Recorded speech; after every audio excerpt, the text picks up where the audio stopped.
आपल्यासोबत major general Anil बामसर आहे. Sir, मला एक सांगा की संपूर्ण जगाचं ज्याकडे लक्ष लागलं होतं तो शस्त्रसंधी MOU करार झालेला आहे.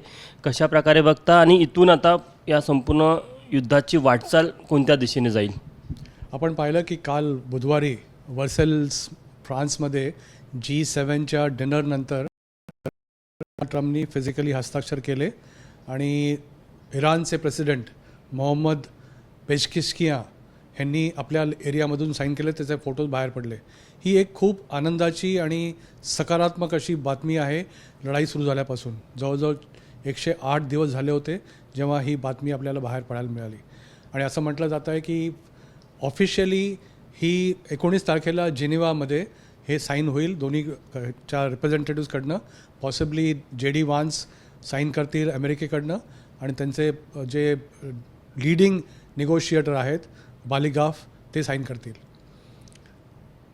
ही जी करार झाला आहे का हा MOU झाला आहे हा एक पहिला स्टेप आहे ज्याच्यामध्ये सांगितलं गेलं आहे की कंप्लीट हॉस्टिलिटीज म्हणजे जितके युद्ध चालू होतं कुठल्याही भागामध्ये ते अमेरिका इराण असो, इस्रायल लेबनन असो किंवा इस्रायल इराण असो ही सगळीकडे संपुष्टात येईल. इराणचं काय इस्रायलचं काय मत आहे आपण थोडं नंतर पाहू. पण ह्या ज्या 14 पॉईंटचा MOU साईन केला आहे आणि असं म्हणतात की तो MOU लीक झाला आहे. कोणीतरी दोन्हीमध्ये एका पार्टीने लीक केला असेल.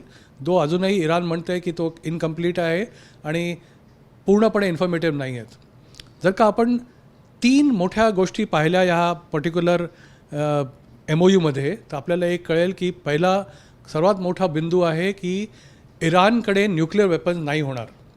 इराण म्हणते आहे की आम्ही पुढच्या 60 दिवसामध्ये ह्याच्यावरती आम्ही वाटाघाटी करू, बोलू.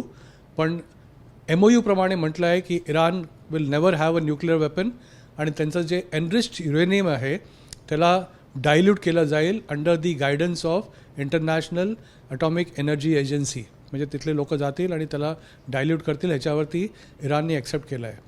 नंबर 2 त्यांनी म्हटलं आहे की रिकन्स्ट्रक्शन फंड जे नेहमीच इराणचं डिमांड होतं की ते म्हणत रिपॅरिएशन फंड म्हणजे रिपेअर करायला आम्हाला फंड लागेल. जवळजवळ $300 बिलियन प्लेज केला आहे. अमेरिका अजूनही म्हणतं आहे की आम्ही ह्याच्यामध्ये $1 देणार नाही आहे. बाकी राष्ट्र लोक मदत करतील आणि आम्ही हे प्लेज पूर्ण करू. नंबर 3 खूप मोठा पूर्ण जगासाठी इम्पॉर्टंट आहे तो आहे हॉर्मुझ समुद्रधुनी. हॉर्मुझ समुद्रधुनी जगालासाठी उघडणं खूप जरुरी आहे आणि असं म्हटलं आहे की करार साईन झाल्याबरोबर अमेरिका आपलं ब्लॉकेड उचलेल. इराण आपलं जे जिकडनं प्रतिबंध लावले होते ते निघतील. अजूनही इराण आणि अमेरिकेने म्हटलं आहे की ब्लॉकेड उघडल्यानंतर आवाजावी सुरू होईल बिना किसी पेमेंटच्या. अजून इराण म्हणतं आहे की आम्ही टोल नाही लावत आहे, आम्ही फीज लावतो आहे. पण असं ठरलं आहे की ओमान आणि इराण हे दोघं मिळून तिथे मॉनिटर करतील आणि तिथे मूवमेंट ऑफ शिप्स कुठली असो, मालवाहू असो किंवा तेल असो किंवा गॅस असो ह्यांच्या मूवमेंटवरती ते कंट्रोल करतील. इमिजिएटली उघडणं असं म्हणता येत नाही कारण अमेरिके स्वतः म्हटलं आहे की आम्हाला आमची नेव्ही विड्रॉ करायला जवळजवळ 1 महिना लागेल. आणि असं म्हटलं जातं आहे की जेव्हा विड्रॉ होईल तर 28 फेब्रुवारीला जी पोझिशन होती पूर्ण जगामध्ये वेगवेगळ्या नेव्हीजची तिथे ते परत जातील. म्हणजे असं म्हणता येईल की हॉर्मुझ उघडेल आणि जगाला ह्याच्याबद्दल शांतताचा निर्माण होईलच पण इकॉनॉमी पण त्यांची सगळ्यांची वाढेल. यामध्ये महत्त्वाचा विषय की इराणकडनं जे दावे केले जातात की त्यांनी या करारामध्ये ज्या 14 अटी सांगितल्या होत्या त्या सर्व मान्य झाल्या असा इराणचा दावा आहे. 2015मध्ये पण बॅराक ओबामा आणि इराणमध्ये डील झाली होती. डोनाल्ड ट्रम्प नेहमी म्हणतात की ही डील जी मी करतो आहे ती बराक ओबामापेक्षा अमेरिकेसाठी जास्ती चांगली आहे. पण जर का पॉईंट टू पॉईंट कन्फर्म केलं किंवा कम्पेअर केलं तर असं दिसून होते की जितके बिंदू इराणने समोर ठेवले होते ते सगळे ॲक्सेप्ट झाले आहेत. अमेरिका काहीही म्हणो सर्वात मोठी विजय अमेरिकेसाठी आहे की न्यूक्लिअर वेपनसाठी इराण ॲक्सेप्ट केलं आहे. एक गोष्ट सांगू इच्छितो की मागच्या वर्षी जेव्हा जून 2025मध्ये 12 डे वॉर झाली होती त्याच्या आधी पण इराण आणि अमेरिकेमध्ये करार झाला होता. ऑलमोस्ट साईन होणार होता आणि नेक्स्ट एका वीकमध्ये सिग्नेचर होणार होते. आणि तेव्हा इराणने लिहून दिलं होतं की आम्ही आमचं कुठलंही युरेनियम 60% एनरिचमेंटच्या पुढे नेणार नाही आहे, जे की वेपन ग्रेड असतं. पण तेव्हा पण इस्रायलनी मध्ये काड्या केल्या होत्या आणि आपण पाहिलं होतं की जे 12 डे वॉर झालं होतं तेव्हाही काही साध्य नाही झालं. पण ह्यावेळा अमेरिकेचं जे ध्येय होतं, आता ते म्हणत आहेत की आमचं 90% ऑफ आमचा अटॅक इराणवरती इराणचं न्यूक्लिअर प्रोग्रॅम संपवायसाठी होता. तर आमचं ध्येय आम्हाला मिळालं आहे. बाकी जे काही आहे ते आम्ही पुढे पाहू.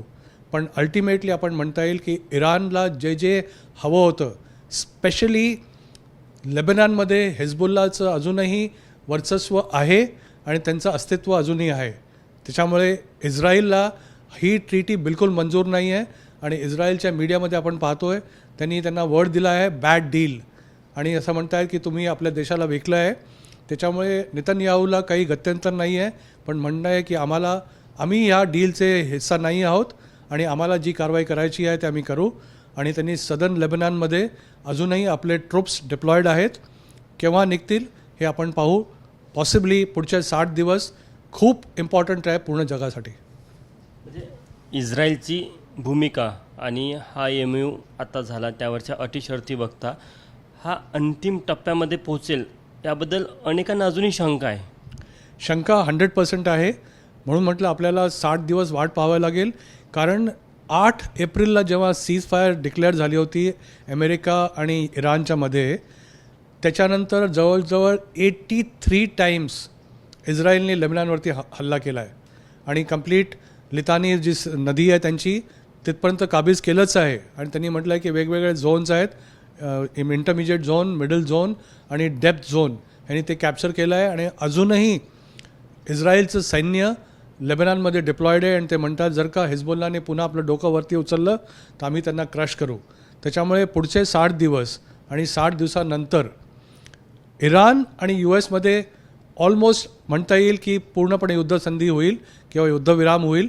पण इस्रायल आणि लेबनॉनच्या मध्ये स्पेशली अगेन्स्ट हिजबुल्ला कितपत सॅटिस्फॅक्शन होईल किंवा सॅटिस्फॅक्टरी ॲक्शन होईल हे अजून सांगता येत नाही. इराणची जी मागणी आहे की लेबनॉनमध्ये ज्या पोझिशनमध्ये आज इस्रायल आहे त्यांनी युद्ध सुरू होण्याच्या आधीची जी पोझिशन होती त्या पोझिशनवर परत जावं, आणि इस्रायलला ते मान्य नाही.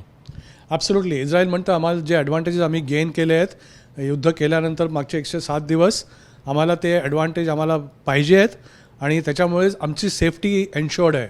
कारण इस्रायल नेहमीच म्हणतं की आमचं अस्तित्वच धोक्यात आहे जर का इराणकडे न्यूक्लिअर वेपन आलं. आणि बॅलिस्टिक मिसाईलचा जो प्रोग्राम आहे त्यांना बिलकुल पसंत नाही आहे. आपण पाहतो आहे की या पर्टिक्युलर MOUमध्ये मिसाईलबद्दल एकही अक्षर लिहिलेलं गेलं नाही आहे.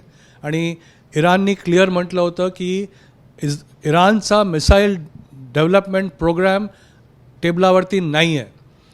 इस्रायलला न्यूक्लिअर प्रोग्रामशी एवढा प्रॉब्लेम नाही आहे जितका मिसाईल डिफेन्सच्या प्रोग्रामवरती प्रॉब्लेम आहे. कारण इराणचे जे मिसाईल्स आहेत बॅलिस्टिक मिसाईल ते इस्रायलपर्यंत पोचू शकतात. न्यूक्लिअर वेपन कधी वापरेल कधी वापरणार नाही हे डिपेंड करतं की जेव्हा काही मोठी गोष्ट होईल. पण इस्रायलला रोज मिसाईल्सचा धोका आहे. त्याच्यामुळे इस्रायलला इराणच्याकडनं मिसाईल डेव्हलपमेंट प्रोग्राम बिलकुल नको आहे. आज ट्रम्पने देखील याचा पुनरुच्चार केला की जर का अरब राष्ट्रांकडे मिसाईल असेल तर इराणकडे राहिलं तर काय अडचण आहे.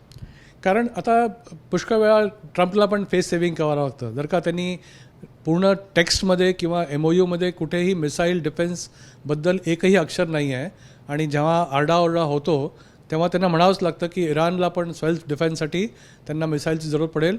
आणि मिडल ईस्टमध्ये तेव्हाच पीस राहील जेव्हा मिडल ईस्ट कंट्रीज स्वतः स्ट्रॉंग असतील. त्याच्यामुळे डोनाल्ड ट्रम्पचं स्टेटमेंट की इराण ऑल्सो नीड्स मिसाईल्स हे तंतोतंत खरं आहे. शेवटला प्रश्न, जर का इस्रायलला हा करार मान्य नसेल तर इस्रायल व्यतिरिक्त अमेरिकेला हा करार पूर्वत्वास न्यावा लागेल. अमेरिकेला इस्रायलवरती प्रेशर आणावं लागेल आणि अमेरिका इस्रायलवरती प्रेशर आणू शकतो. कारण इस्रायलचं खूप मोठं डिपेंडन्स आहे अमेरिकेवरती प्रत्येक क्षेत्रामध्ये. त्यांचं सपोर्ट असो, इकॉनॉमिक्स असो, वेपन सिस्टम्स असो आणि आर्थिक मदत असो. इस्रायलला अमेरिकेची जरूरत आहे. अमेरिकेला इतकी इस्रायलची जरूरत नाही आहे आणि जर का अमेरिकेने म्हटलं की इस्रायलला सांगितलं की you are on your own, तर इस्रायलचं अस्तित्व खरंच धोक्यात येईल.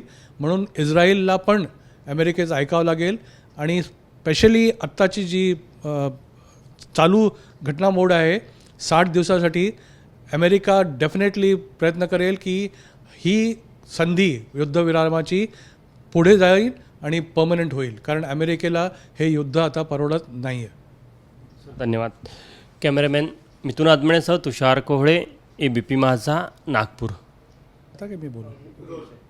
सर मला एक सांगा, या संपूर्ण युद्धामध्ये सर्वाधिक फटका बसला तो अमेरिकेला बसला. अमेरिकेचं प्रचंड मोठं आर्थिक नुकसान झालेलं आहे, जगामध्ये त्यांची प्रत पण घसरलेली आहे. किती मोठं नुकसान आहे अमेरिकेचं?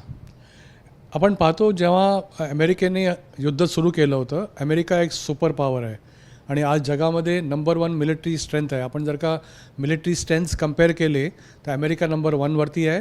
नंबर 2 आणि 3 वरती चायना आणि रशिया आहेत, हे दोन्ही वर खाली होत राहतात. नंबर 4 वरती भारत आहे. अमेरिका नंबर 1 सुपर पॉवर आणि मिलिटरी पॉवर असल्यामुळे जेव्हा लढाई सुरू झाली होती तेव्हा अमेरिकेलाही वाटलं होतं की आपण काही दिवसामध्ये, एका आठवड्यामध्ये किंवा मॅक्सिमम 2 वीक्समध्ये इराणला संपवून टाकू आणि त्यांचं नुकसान करू. त्यांनी आपल्या स्वतःचं वॉर गेमिंग बरोबर केलं नव्हतं आणि जे नुकसान अमेरिकेचं झालं आहे ते भयंकर आहे. आपण पाहिलं होतं की पहिल्या 8 ते 10 दिवसामध्येच ऑलरेडी $11 बिलियन अमेरिकेचं खर्च झाले होते. आणि मी हे $11 बिलियन जे म्हणतो आहे ते लॉजिस्टिक्स आणि मूवमेंट आणि फ्लाईट पाथचे मी म्हणत नाही आहे. फिजिकल जो खर्च झाला तो अमेरिकेचा खूप मोठा झाला आहे. आणि जेव्हापर्यंत 8 एप्रिलपर्यंत जेव्हा सीज फायर झालं तर जवळजवळ 23 ते 24 बिलियन त्यांचे नुकसान झालं होतं. तिथला साठा ऑफ ॲम्युनेशन म्हणजे रणगाडा किंवा गोळे बारूद जे आहे ती जवळजवळ 30 ते 40% कमी झाली आहे. आणि जेव्हा कुठलीही लढाई करायची असते तर एक स्टॉक लेवल्स निश्चित केले जातात, त्याच्या खाली जर का स्टॉक पडला तर लढाई करता येत नाही. तिथले जितके मॅन्युफॅक्चरिंग कंपनीज होते त्यांनी हात वरती केले होते. स्पेशली लॉकहीड मार्टिननी म्हटलं होतं की आम्हाला जवळजवळ आणखीन 2 महिने लागतील पूर्ण रिकूप करून पुन्हा तेवढे शस्त्र वापरायला. जर का मी एक्झाम्पल दिलं तर आपण पाहू की जे ड्रोन्स इराणनी फायर केले होते आणि खूप तादादमध्ये फायर केले होते, त्यांची एका ड्रोनची किंमत साधारण $30,000 ते $50,000 होती. आणि जे पेट्रियॉट मिसाईल असो किंवा बाकी एअर डिफेन्स सिस्टम्स असोत, पेट्रियॉट आणि बाकी मिसाईल्स असो, अमेरिकेची एक मिसाईलची किंमत $11 मिलियन ते जे मोठेवाले आहेत त्यांची किंमत जवळजवळ $24 बिलियन आहेत. म्हणजे कुठे $50,000 आणि त्यांना एका ड्रोनला पाडायला $24 बिलियन. म्हणजे तुम्ही पहा किती मोठं नुकसान झालं आहे अमेरिकेचं.